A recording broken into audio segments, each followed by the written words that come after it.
Hello à toi, j'espère que tu vas bien. Aujourd'hui, je te propose une petite vidéo pour réaliser un super gâteau de Pâques. Donc si ça t'intéresse, suis-moi en vidéo. Pour réaliser cette recette, il te faudra 3 danettes au chocolat.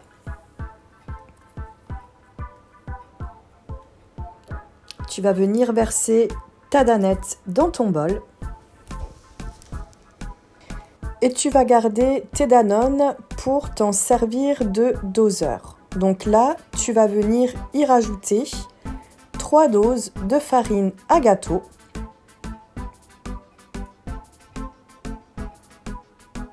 Donc tu viens remplir ton bol de danettes avec de la farine. Et tu répètes cette étape 3 fois. On peut dire que c'est un petit peu la base du cake au yaourt. Une fois cela fait, tu vas venir y rajouter ton sucre. Donc, tu vas venir y mettre 2 doses de sucre.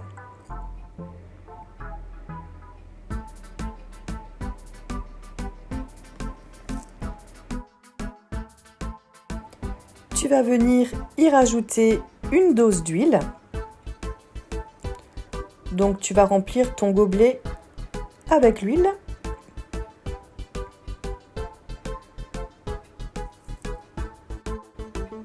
Et tu vas venir y rajouter 3 œufs.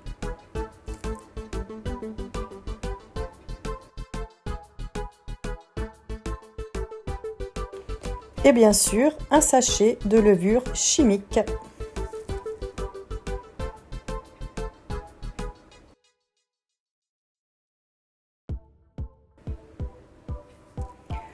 Une fois tous tes ingrédients incorporés, tu viens bien mélanger le tout.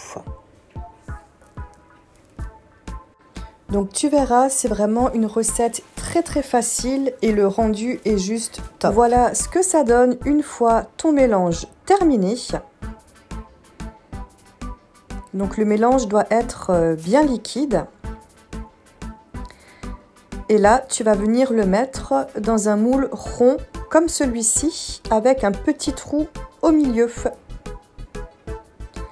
Là, tu viens le beurrer et le fariner pour éviter que ça n'accroche à la sortie du four. Et tu viens y verser ta pâte.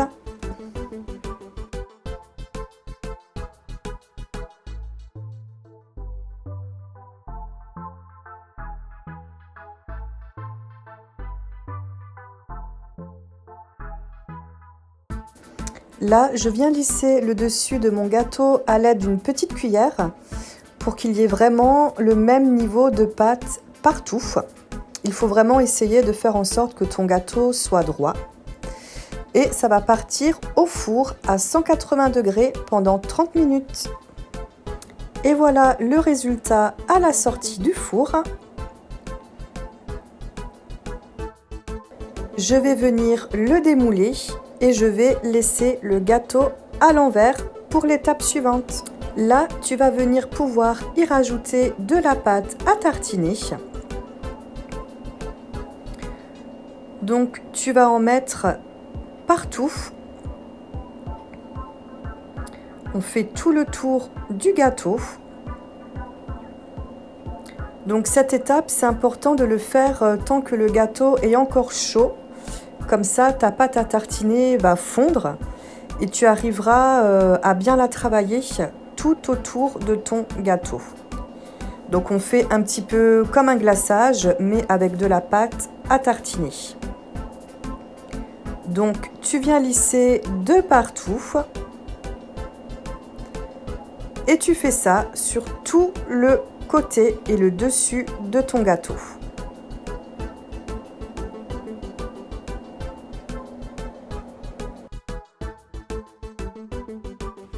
Voilà ce que ça donne une fois la pâte à tartiner déposée. Et maintenant, on va commencer à fabriquer le nid. Donc, il te faudra des Mikado. Moi, je suis venue les couper en 3. Bon, après, j'ai fait ça à la main. C'était beaucoup plus facile parce que là, c'était pas top de cette façon-là.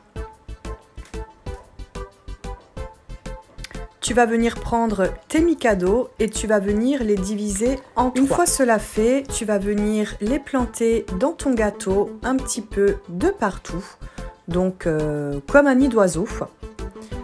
Voilà, il ne faut pas que ce soit linéaire. Et tu vas faire ça sur tout le tour de ton gâteau. Voilà ce que ça donne une fois que j'ai terminé d'insérer mes Mikado dans mon gâteau. Donc tu vas t'amuser, ça met quand même un petit peu de temps, mais j'ai trouvé ça super intéressant à faire. Et je trouve que le rendu est juste génial.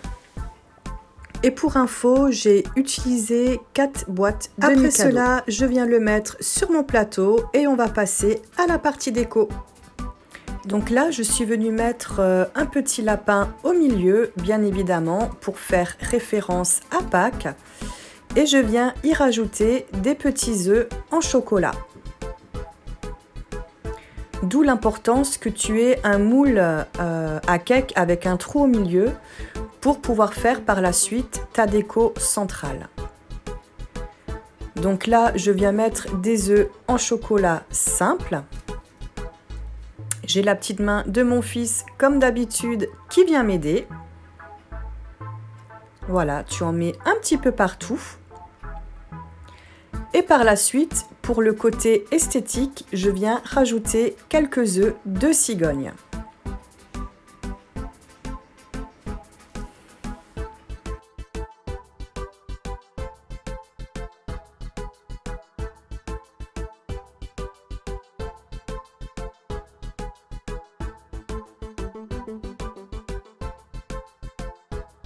Une fois cela fait, je viens rajouter quelques petites carottes.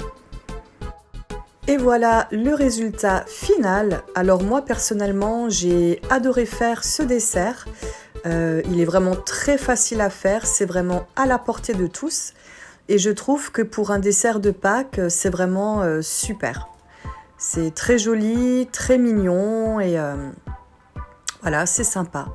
Donc j'espère que cette vidéo t'aura plu. N'hésite pas à liker, à partager et à commenter. Et je te dis à bientôt pour une prochaine vidéo.